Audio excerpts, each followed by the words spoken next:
जनता दरबार कोणी कुठेही घेऊ शकतो. महायुतीच्या सर्व मंत्र्यांनी जिकडे पाहिजे तिकडे दरबार घ्यावा असं प्रतिपादन राज्याचे वनमंत्री गणेश नाईक यांनी ठाण्यात केलं.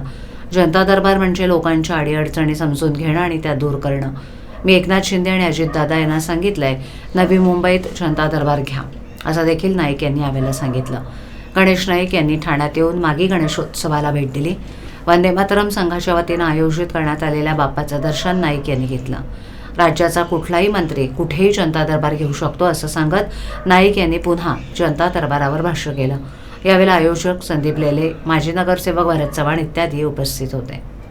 बाब अशी आहे की आता काल माझी ऑफिशियली ठाणे जिल्ह्याचा संपर्क मंत्री म्हणून नेमणूक झालेली आहे. ओके, पालघरचा पालकमंत्री आहे. प्रश्न असा आहे की जनता दरबार कोणी कुठे घेऊ शकतो, आणि माझं म्हणणं आहे की महायुतीच्या सर्व मंत्र्यांनी जिथं पाहिजे तिथे जाऊन दरबार घ्यावा. दरबार म्हणजे काय, लोकांच्या अडीअडचणी समजून घेणं आणि दूर करणं, त्याच्यात काय वावड काही नाही, चांगलंच आहे. मी तर सगळ्यांना सांगितले, म्हणजे माननीय एकनाथजी शिंदे साहेबांच्या लोकांना सांगितले, मंत्र्यांना, मी नवी मुंबईत या पालघरमध्ये प्रत्येक तालुक्यात जा. अजितदादाच्या लोकांना मी सांगितलं, शेवटी काय महायुतीचा विचार आहे ना, महाराष्ट्र थांबणार नाही. आता गतिमान, शक्तिमान, प्रकाशमान तो सर आता देवेंद्रजी फडणवीस, एकनाथजी शिंदे, अजितदादा पवार आणि शेवटी त्या पाठीमागे आम्ही आहोतच. पण वाहतूक कोंडीची समस्या ठाण्यामध्ये प्रचंड मोठ्या प्रमाणात आहेत.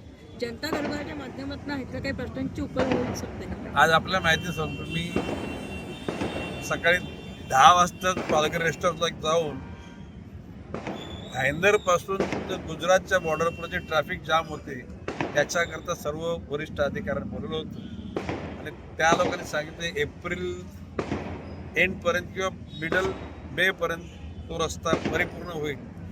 मी तिथल्या SP-ना पण सांगितलं की दररोज जर कोंडी होणार असेल तर लोकांनी प्रवास कसा करायचा. त्यातल्या बरोबर म्हणजे मनोर वाड्याचा तुमचा रस्ता, त्याविषयी सुद्धा संबंधित अधिकाऱ्यांनी बोललो होतं. मला कोणी सांगितलं नव्हतं, पण मला त्या गोष्टी जाणीव होती म्हणून मी ॲडव्हान्स त्यांना बोलवलं होतं. त्या ठाण्यामध्ये शेवटी ठाणं आपल्या सगळ्यांचं आहे.